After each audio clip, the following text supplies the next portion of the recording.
Hello and welcome to the 2022 Nantwich Show, where there are a massive array of interesting cars. So my job today, I've got the high vis on, I've been enrolled.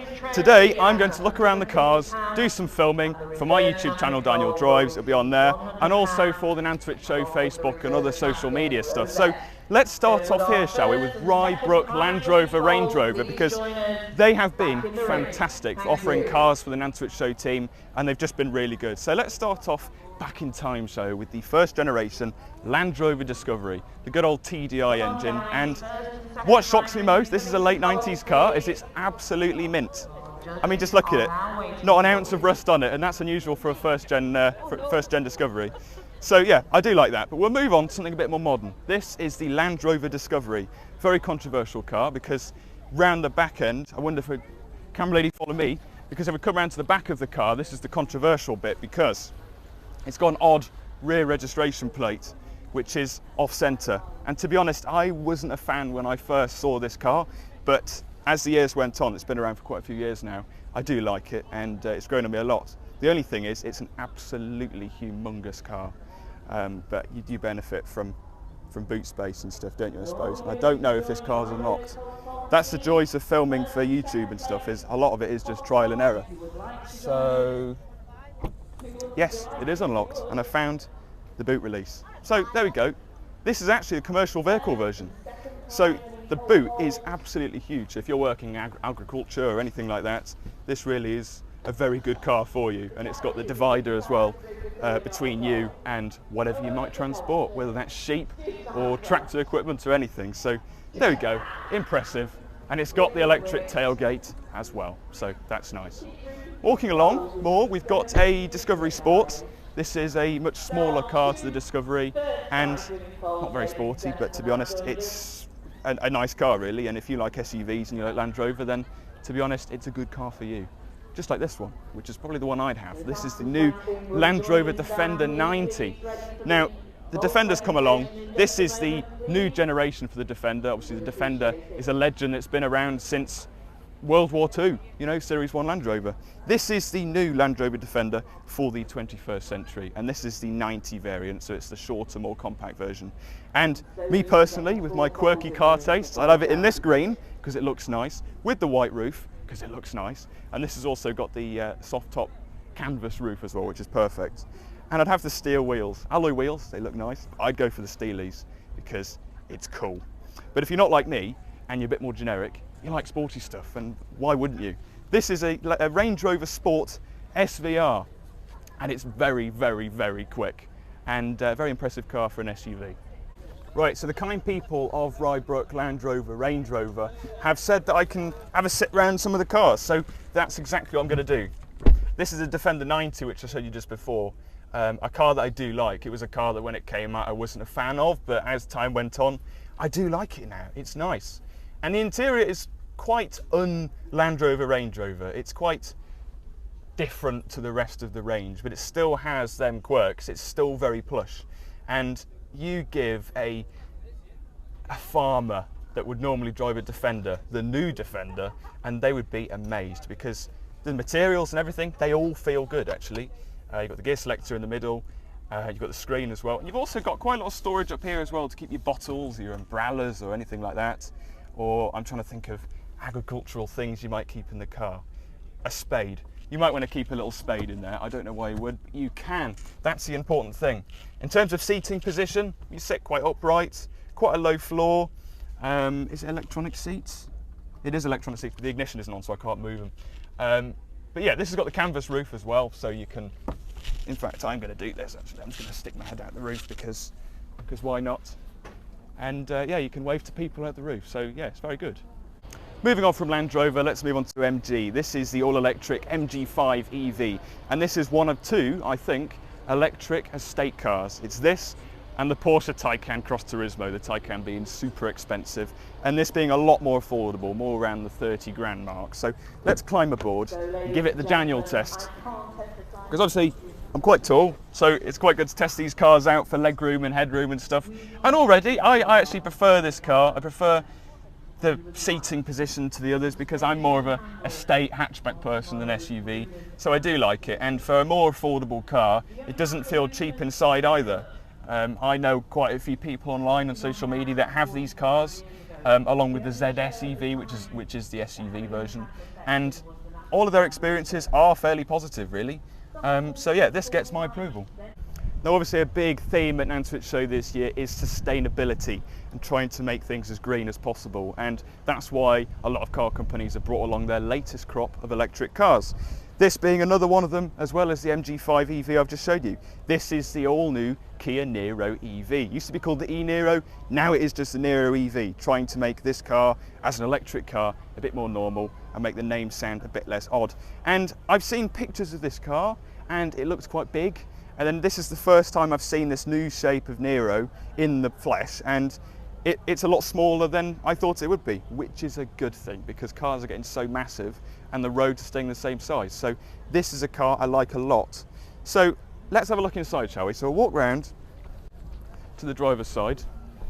Sorry, squeeze through. Because it's a nice interior. Kia have adopted the new 2-spoke steering wheel idea, and I think it's lovely because it makes the cabin feel a lot more airy and you can see your feet better and stuff like that. And yeah, Kia and Hyundai and all of the South Koreans are doing such a fantastic job at the moment, especially with electric cars, and I think they are going to be the ones that take the crown off Tesla when it comes to electric cars. I like it a lot. And there's another one just behind me. Another electric Kia is this, the Kia EV6, and what a fantastic design. It's sleek, it's elegant, and because of the sleek profile, it's very aerodynamic. So yet again, let's step aboard because Kia interiors are nice. I like them a lot, and just like the Nero EV, this has got a 2-spoke steering wheel, and the seat is really high, so my head is actually touching the panoramic roof.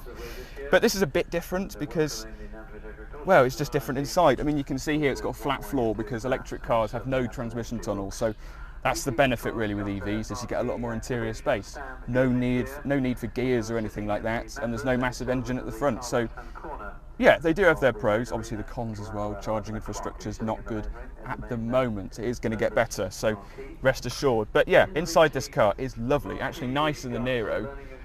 So yeah, this car it's got to be one of the best EVs on sale actually, because I just think it's lovely. I really like it. Cars don't get more agricultural than this. This is an Isuzu pickup truck, and it's one of the bog standard ones, and it's proper agricultural spec. I love it. It's got steel wheels, it's got almost no spec at all, but it's still good. So come aboard because it's got something quite interesting. Doesn't have rear seats, it has more of a rear bench. So for your entertainment at home, watching this on your tablets or whatever, I'm going to try and sit at the back. This is where I'm guessing you'd have your like farmer kids and stuff like that. And as you can tell, if you're like me, you're not going to want to be in the back here for very long. And also it's got these weird, I don't know what you call them, suicide doors or something, like you get in the BMW i3 and Mazda RX-8, but yeah, you're not going to want to be in here very long. But the front is a different story, I'm sure. So let's climb aboard. It's really cool because it is just bog standard spec. It's got almost no creature comforts at all. It's got no screen in the middle. It's got such a standard gear knob as well. It's all so plastic and utilitarian, but that's what you want. If you are a farmer and you're constantly around mud in the winter and stuff like that, and you're transporting animals, you're not going to want a car like the Defender, which is so plush. That's why these cars come in so well. But Isuzu, like other car companies, do a lot more plush cars as well. So let's have a look at one of them. This is another Isuzu pickup truck, but a much higher spec. It's got alloy wheels, it's also got your screen in the middle, the seats are leather, and yeah, if you're doing long journeys and you've got a family and stuff, you probably want something like this. And this is an automatic as well, it's only the 2 pedals. But yeah, inside, it's perfectly acceptable. It's got everything you could want from a car. And to be honest, everything you want for a pickup and more. Because the whole point of a pickup truck is obviously the space in the back. So let's have a look. This has got the sort of cab thing over the top of the loading bay. And it's quite interesting. So let's see if I can open the back here. And as usual, whenever I'm filming anything, things always go wrong. this doesn't want to open. But it's okay, because you can see in the back anyway, it's got plenty of space for your sheep, for your tools, for your brooms and whatever. And it's got these sort of ski windows at the side as well. They're not actually windows, but again, I'm not entirely sure how these shut. They go down like that, and then you lock them like that. But that's fantastic, actually. If you want to sort of air the loading bay or anything like that. So yeah, Isuzu have always been good at pickup trucks because it's their speciality. So yeah, no complaints there really. Another electric car here at the Nantwich Show is this, the Volvo C40 Recharge, which is one of Volvo's pure electric cars. So obviously Volvo owns Polestar as well, which is a almost all electric brand. They've got the Polestar 1, which is a hybrid, and the Polestar 2, which is fully electric. So yeah, very nice cars, but this is the Volvo. And I'm going to climb aboard the passenger side because this car's getting a lot of attention. So this side I can actually get in. And it's really nice. It's got Harman Kardon stereo as well, which sounds fantastic, I'm sure. And as with every Volvo interior, whether that's a petrol or a diesel Volvo or anything electric, it's just nicely thought out. And this is a smaller package Volvo in an SUV shape. And it's just nice, isn't it? The interior materials as well, and the door cards and everything. Easy to use screen. Volvo, being a Swedish/Chinese brand, just know what people want from a car. So really, I can only sing its praises. So there we go, a brief walk around video of some of the cars here on show at Nantwich Show. We've had a look around at some of the electric stuff that you'll be seeing on the roads in the future, and obviously some of the diesel pickup trucks and stuff you get from you know, on the roads for agriculture and stuff like that. So on behalf of Nantwich Show, thanks to their headline sponsors, Reseed College, Mornflake, HJ Lee Oaks and Sugar Rich. And there's all of the sponsors at the back there, and without them, Nantwich Show wouldn't be able to go ahead, and it's a fantastic event, so it's fantastic. And also, thank you to Land Rover as well for supplying cars to some of the really high up people. Without Land Rover and all of the other car companies, Nantwich Show wouldn't be Nantwich Show, so it's fantastic. So hope you've enjoyed this walk around video, and yeah, thank you for watching.